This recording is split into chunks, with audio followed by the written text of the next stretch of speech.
বলছি যে ওই সামনের জল নাকি মোড় থেকে অটো পেয়ে যাবো। আচ্ছা চলো। হ্যাঁ, এই কথা শুনেছি শশীভূষণ বাবু নাকি ভীষণ রাগী, হ্যাঁ, কিন্তু গুলি ছুঁড়ে মারবেন না, তাই তো? কিছুই বলা যাচ্ছে না জানো তো, মানে উনি সত্যি প্রচন্ড রাগী, আর উনি একবার রেগে গেলে ওনাকে থামায়, ওনাকে শান্ত করে কার সাধ্যি। একটা কথাই বলবো, চেষ্টা করো, হাল ছেড়ো না, মেয়ের কথা তো। না না না না না না, হাল আমি ছাড়বো না, কোনোভাবেই ছাড়বো না। আমি ওনাকে বোঝাবো। বেশ, আমরা তাহলে এগোই, আর তোমাকে যা যা বলেছি তুমি সেভাবেই মানে সেই বুঝে ওনার সাথে কথা বলো, যদি উনি মেনে যান আর কি। চলো চলো চলো, তাড়াতাড়ি এগোই। হ্যাঁ,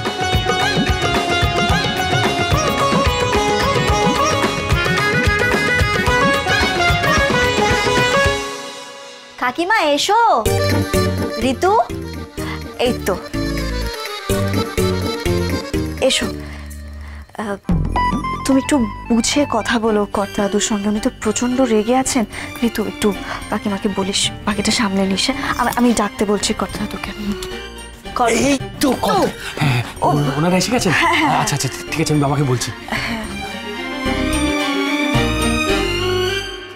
ডাকতে গেল।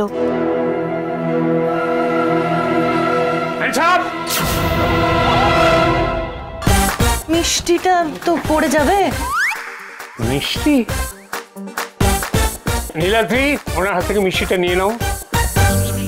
দিন কাকিমা, দিন দিন দিন। চলো হাত তোলো। এত বড় সাহস, হ্যাঁ? এরা জানে না শশীভূষণ গো রেগে গেলে কি করতে পারে। দাদান, এত রাগারাগি করো না, আমার খুব ভয় করছে। কর্তা দাদু এরকম করবেন না।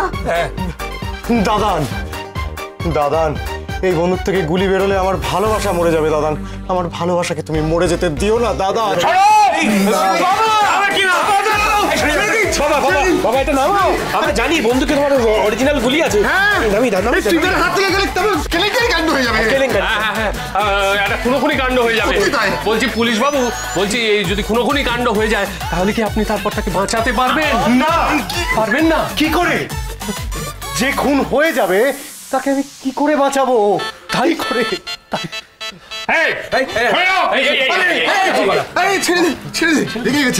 কিভাবে আমার পরিবারকে অপমান করেছেন, আজ পর্যন্ত কারোর সাহস হয়নি সেটা করার। আমার পরিবার আমার সম্পদ, সেটা যেরকমই হোক। আচ্ছা দাদান, তুমি এত রাগ করো না, ওনারা কি বলতে এসেছে সেটা আগে শুনিনি। হ্যাঁ কর্তা দাদু, অন্তত ঋতুর মুখের দিকে তাকিয়ে একবার শুনুন। বলি না, কথা মা, ওনাকে বলে দাও যা বলার ওখান থেকেই বলতে, ভেতরে যেন না আসেন। হ্যাঁ কর্তা দাদু, কাকিমা সেটাই নিরাপদ, তুমি ওখান থেকেই যা বলার বলো। কথা সোম থেকে রবি প্রতিদিন সন্ধ্যে ৭টায় স্টার জলসায় ও জিও হটস্টারে।